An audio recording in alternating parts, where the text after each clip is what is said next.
మనం ఈరోజు ఈ వీడియోలో దర్గా గురించి ఎందుకు మాట్లాడుకుంటున్నాం. మీకు కొంచెం ఆసక్తిగా అనిపిస్తుంది కదా. ఈ బండ బాగా ప్రాచీనమైనది. దీంట్లో ఉర్దూ లిపిలో రాసి ఉంది గాయస్. ఏం రాసి ఉందంటే అల్లా అందరికన్నా దయవంతుడు. గాయస్ ఇప్పుడు మనం దర్గా లోపట్లకు వెళ్ళి చూడబోతున్నాం.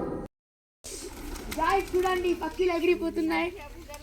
రోజుకు 50 నుంచి 100 దాకా పక్షులు వచ్చి ఇక్కడ తమ ఆహారం కోసం పెట్టుకుంటాయి మరియు తమ గూడ్లను కూడా కట్టుకుంటాయి. అక్కడ మన పావురం పక్షులు ఉన్నాయి. ఇప్పుడు మనం దర్గా లోపల వెళ్ళి చూడబోతున్నాం. చూడండి ఎలా ఎగురుతున్నాయి ఫిట్నెస్గా. రండి లోపల వెళ్ళి చూద్దాం. ఇవి దర్గా చుట్టూ తిరుగుతాయి ప్రతిరోజు.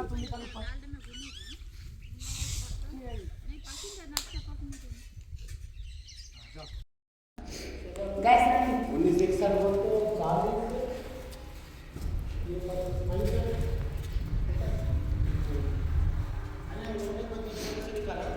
गैस ఈ దర్గా మన నిజాం కాలంలో కట్టినది.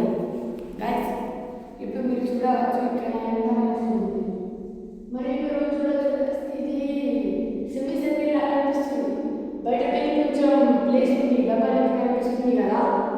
అదేంటంటే ఈ ముందు లాక్ చేసింది, తర్వాత దాన్ని కూడబెట్టి మధ్యలో గ్యాప్ ఇచ్చింది.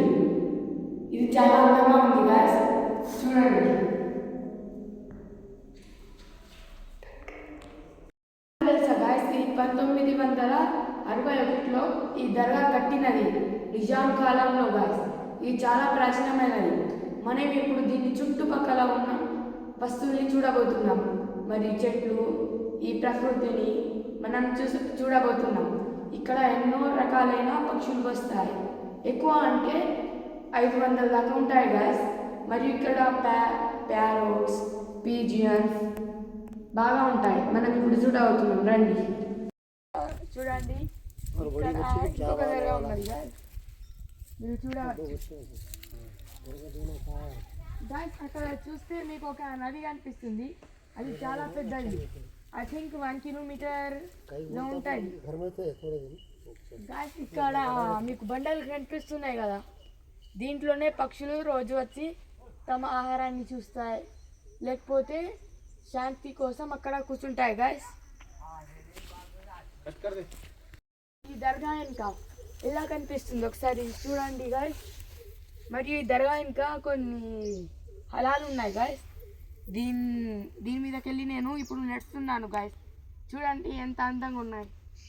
ఇక్కడ మామిడి చెట్లు కూడా ఉన్నాయి గాయస్, వేప చెట్లు, కొన్ని రకాలైన చెట్లు కూడా ఉన్నాయి.